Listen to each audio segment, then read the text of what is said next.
आहे तो सुद्धा खूप चांगला बघण्यासाठी भरपूर त्या गोष्टी आहेत तिथं. आणि आम्हाला दर्शन भेटलं नाही, बहुतेक या वेळेला मंदिर बंद असतं, काहीतरी चालू होतं, त्यामुळं मग आम्हाला दर्शन भेटलं नाही. पण आम्ही साईडच्या भोवती पूर्ण फिरलो. तिथं खंडोबाचं मंदिर देखील आहे छोटंसं, ते सुद्धा बघण्यासाठी आहे.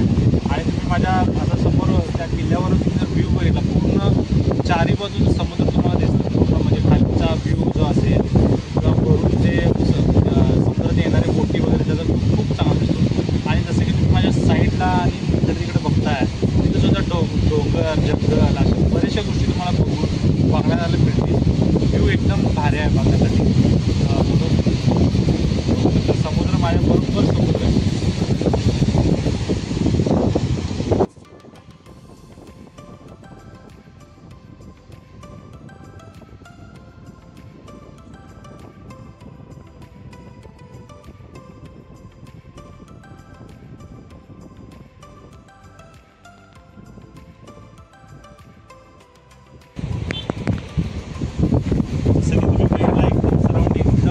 अतिशय सुंदर बघण्यासाठी. मागे देखील नवीन मंदिर असं काहीतरी नवीन टाईप व्हायला आहे, म्हणजे अजून त्याचं कन्स्ट्रक्शन चालू आहे. पण इथं बसायला वगैरे सोय अशी एकदम मस्त आहे. संध्याकाळच्या वेळेला तुम्ही जर आला इथं तर एकदम व्ह्यू सनसेट वगैरेच्या वेळेला जरा एकदम व्ह्यू चांगला बघण्यासाठी भरपूर चांगलं आहे. फक्त रोडचं काम प्रत्येक ठिकाणी चालू असल्यामुळे तुम्ही येताना व्यवस्थित येणं गरजेचं आहे. हेल्मेट कंपल्सरी असल्यामुळे हेल्मेट हे पाहिजेच येतं. धूळ रस्त्यावरती धूळ वगैरे असल्यामुळं सेफ्टी बाळगा, येताना नीट या.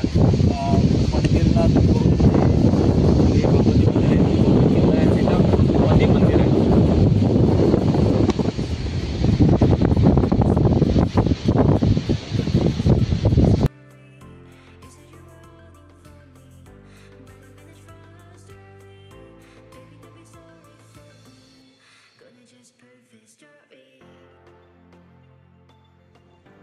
नमस्कार मित्रांनो, आमचा हा दुसरा दिवस आहे. आम्ही आलेलो रत्नागिरीला आणि भगवती मंदिरला.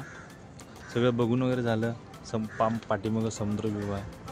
तिकडं रत्नागिरीतून जवळपास एक 5-6 किलोमीटरच्या अंतरावर हे मंदिर आहे. आणि सगळं पूर्ण आम्ही आलो, बीचवर फिरलो, तिथं मंदिरला आलो. मंदिर बंद होतं, दर्शन नाही मिळालं. पण इकडं तिकडं व्ह्यू आम्ही फोटो वगैरे काढले. व्ह्यूज बघा सगळं पाठीमागचं वगैरे.